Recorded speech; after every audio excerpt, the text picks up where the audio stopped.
नमस्कार दोस्तों, आज हम पढ़ेंगे कूलाम का नियम। कूलाम का नियम क्या है? देखो, कूलाम नाम का एक वैज्ञानिक था जिन्होंने जो आवेश होते हैं, आवेशों के लिए एक नियम दिया जिसे कूलाम का नियम कहते हैं। कूलाम का नियम क्या है? देखो, दो स्थिर और बिंदुवत आवेश। देखो, आवेश कौन से होने चाहिए? स्थिर और बिंदुवत। दो स्थिर और बिंदुवत आवेश, इन दोनों के बीच जो लगने वाला बल है उसका मान किसके बराबर होता है, ये बताया था कूलाम ने।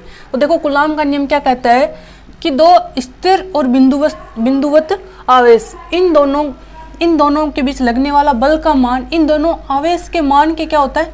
समानुपाती। दो आवेश है Q1 और Q2। दो आवेश है Q1 और Q2। अब देखो, इन दोनों के बीच लगने वाले बल का मान किसके बराबर होगा?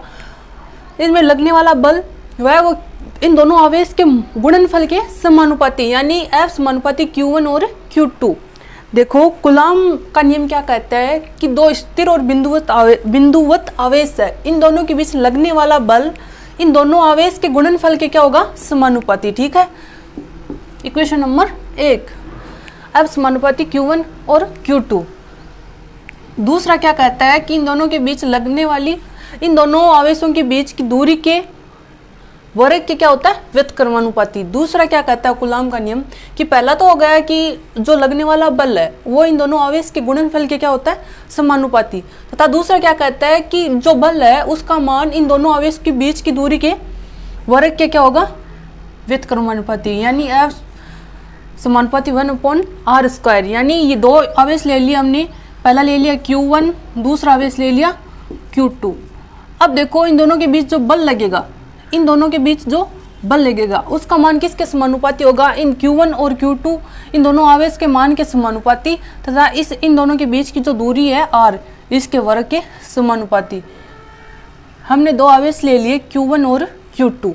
इन दोनों के बीच जो बल लगेगा वो बल किसके बराबर होगा? इन दोनों आवेश के गुणनफल के समानुपाती, तथा इन दोनों के बीच की दूरी के वर्ग के व्युत्क्रमानुपाती। अब देखो, हमारे पास दो इक्वेशन आ गई, इक्वेशन नंबर 1 और इक्वेशन नंबर 2। अब देखो, 1 और 2 से क्या लिख सकते हैं? F समानुपाती Q1 Q2/r²। ठीक है, अब देखो, जब हम समानुपाती या व्युत्क्रमानुपाती का ये होता है निशान, इसको हटाते तब एक नियतांक आता है। नियतांक का मतलब जिसका मान फिक्स हो, नियत हो। तो F बराबर K Q1 Q2/r²। अब K क्या है? यहाँ पर K आ गया नियतांक,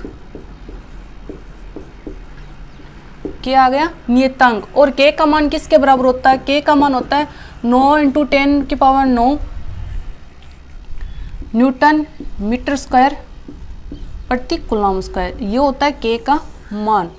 अब देखो, एग्जाम में हमसे ये नहीं पूछा जाता कि ये कूलाम का नियम क्या है, ये ऐसा कुछ नहीं पूछेंगे। एग्जाम में आता है क्वेश्चन। अब क्वेश्चन कहाँ से आता है? यहाँ से उठ के इस पे क्वेश्चन पूछेंगे। ऐसा क्वेश्चन पूछेंगे कि दो आवेश है, मान लो एक +5,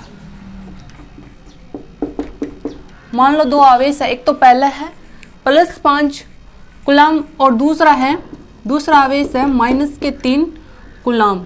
ठीक है, -3 कूलाम, और इन दोनों के बीच की दूरी कितनी है? 20 मीटर। इन दोनों के बीच दूरी कितनी है?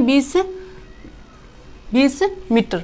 अब पूछेंगे कि जो इन आवेश के बीच है जो लगने वाला है बल कितना है, या तो ऐसे पूछेंगे या पूछेंगे बल की प्रकृति। अब देखो, सेम हो जाए तो बल लगेगा प्रतिकर्षण, अगर ये भी प्लस और ये प्लस हो जाए तो बल लगेगा प्रतिकर्षण, और अगर विपरीत हो जाए जैसे ये प्लस और ये माइनस तो बल कौन सा लगेगा? आकर्षण। यानी जो सेम आवेश होंगे उनके बीच में कौन सा बल लगेगा? प्रतिकर्षण, और जो विपरीत प्रकृति के होंगे उनके बीच में कौन सा बल लगेगा? आकर्षण। अब देखो, इन दोनों के बीच कौन सा बल लगेगा? आकर्षण। वैसे तो बल में प्लस माइनस का कोई मतलब नहीं रहता, बस बल की प्रकृति पता चल जाती है हमें इन दोनों के बीच कौन सा बल है। ठीक है, तो F बराबर K का मान कितना होता है? 9 × 10⁹ Q का मान कितना है? 5 कूलाम, और इसका मान कितना है? 3/r का मान 20, तो 20 के स्क्वायर।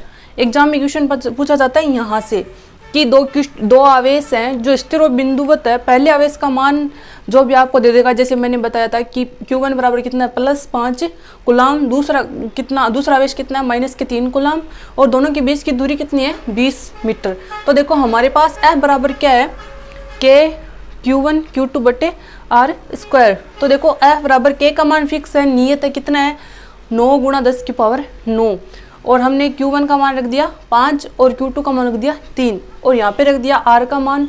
तो R का स्क्वायर करेंगे कितना आ जाएगा 400। अब यहाँ पे गुणा किया, अब देखो ये 2 पावर है, ये 2 पावर इस 2 से कट जाएगी, तो यहाँ पे कितनी बच गई 10⁷ और फिर इनको गुणा किया कितने आ गए 135।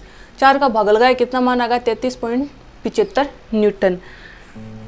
Thank you, like share and subscribe.